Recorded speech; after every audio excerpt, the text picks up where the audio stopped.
La embriogénesis es uno de los muchos inicios en el ciclo de la vida. Pareciera una cascada de eventos casi mágicos que finalizan con la llegada de un nuevo ser. Bajo el lente de la ciencia, pareciera más bien un viaje perfectamente orquestado de miles de células que siguen un rumbo muy específico hasta la formación de algo mucho más complejo.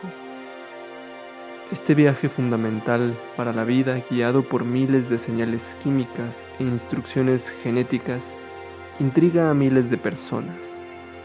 Los estudiosos del tema están llenos de preguntas muy interesantes para las cuales aún no tienen todas las respuestas, pero que día con día se esclarecen de a poco. Hablemos de una de las preguntas más cautivadoras, curiosas y quizás hasta polémicas, la de cómo se determina el sexo durante la embriogénesis.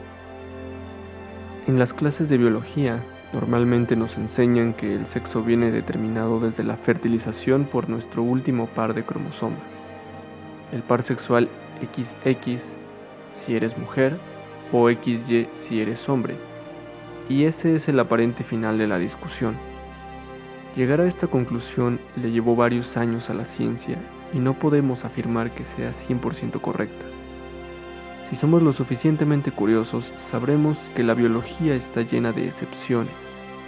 ¿Cuándo fue que esta pregunta comenzó a resonar en la historia de la ciencia?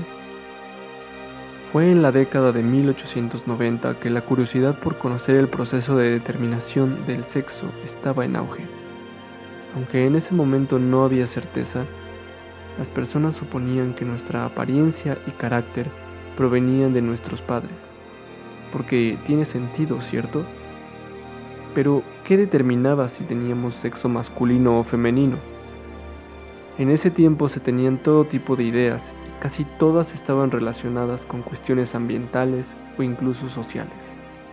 Las creencias populares variaban muchísimo, desde qué alimentos los padres debían consumir antes de la concepción, hasta si los tiempos de guerra o malas rachas económicas influyen en el porcentaje de nacimientos de niños o niñas.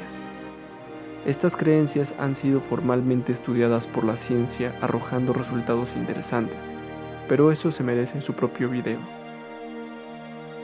Recordemos que en este tiempo, la genética estaba en pañales. Mendel acababa de postular sus leyes sobre la herencia biológica apenas unas décadas antes.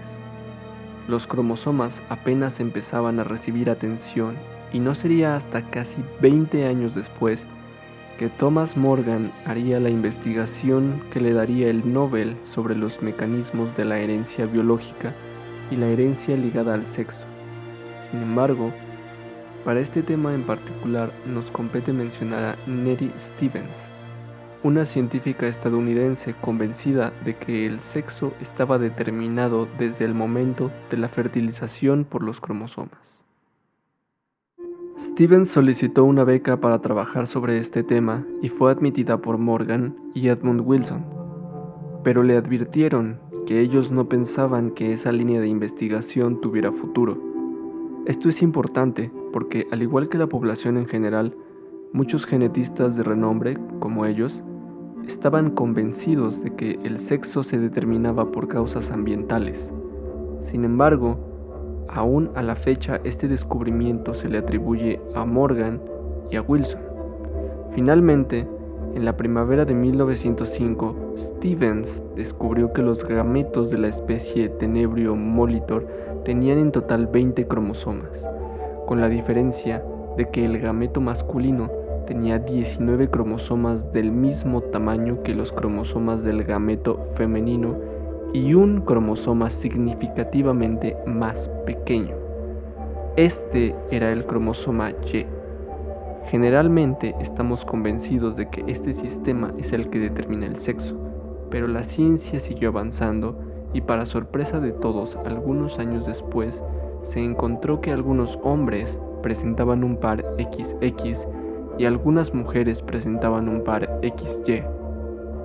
La primera pregunta que salta a la cabeza cuando ponemos este hecho sobre la mesa es: ¿estas personas tenían un fenotipo normal? O sea, ¿podían tener hijos? ¿Su aparato reproductor no presentaba anomalías? ¿Sus caracteres sexuales secundarios se desarrollaban adecuadamente? La respuesta es que sí. Podían tener hijos, no había anomalías del aparato reproductor, los caracteres sexuales se desarrollaban con normalidad, al menos la mayoría de las veces.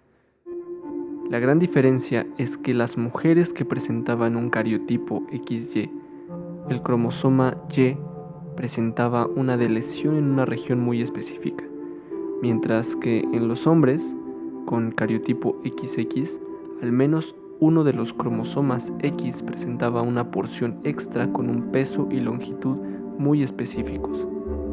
Esto quiere decir que hay algo aún más pequeño que un cromosoma regulando la determinación del sexo, un gen. A este gen, en la teoría, se le llamó factor determinante de testículos, o TDF por sus siglas en inglés. Y no fue hasta la década de los 80s que lograron dar con un gen al que llamaron SRY. Este gen regula que se exprese el fenotipo masculino en mamíferos. Con todo esto, la verdad es que aún ni siquiera terminamos de responder a todas las preguntas sobre el sistema de determinación del sexo. El SRY no es el único responsable, sino que varios otros genes trabajan en conjunto para que el fenotipo masculino se desarrolle e incluso no todo está decidido desde el principio. Otras investigaciones señalan que si durante la embriogénesis se retiran las células de las crestas gonadales, todos los bebés resultan hembras. Esto es debido a que se están eliminando sustancias reguladoras que son secretadas por las mismas células gonadales masculinas. Así que, aún teniendo el gen SRY, si se eliminan estas células al principio del desarrollo, se expresará un fenotipo femenino. Por si fuera poco, hace apenas unos años se descubrió que tenemos genes que ayudan a mantener nuestro sexo a lo largo de nuestras vidas. Por ejemplo, en 2011, un grupo de científicos estadounidenses realizaron experimentos en donde retiraron el gen DMRT1 en células de ratón. Este gen ayuda a mantener el fenotipo masculino en mamíferos y observaron que las células de los testículos se transdiferenciaban en células parecidas a las que se observan en los ovarios. ¿Qué significa todo esto? Los científicos aún están aprendiendo sobre la marcha, pero sospechan que aunque nosotros hemos perdido esta capacidad de cambiar de sexo, el hecho de que presentemos esta clase de genes es una de las muchas evidencias evolutivas que nos conectan a las miles de especies que pueden cambiar de sexo dadas ciertas circunstancias, como por ejemplo algunos peces, reptiles o moluscos. También levanta muchas preguntas en la comunidad LGBTTIQ. En entrevista, algunos científicos han respondido que este tipo de experimentos no se pueden realizar en humanos porque no es ético, y en este punto de nuestra historia evolutiva es hasta técnicamente imposible debido a que nuestra anatomía interna es tan diferente entre machos y hembras que no podríamos lograr una transformación completa como algunos otros animales.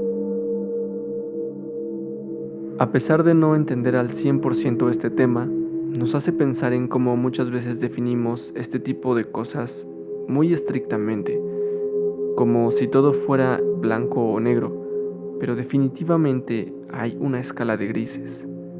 Casi nada dentro de la biología es estricto. Entenderlo y cuestionarlo puede ser la clave para una sociedad más comprensiva y tolerante. Quizás, después de todo, las palabras gender fluid ya no suenen tan descabelladas. ¿Realmente somos algo solo porque un par de cromosomas lo dicen? ¿O más bien somos un mosaico producto de todas las interacciones que hay dentro y fuera de nuestro cuerpo?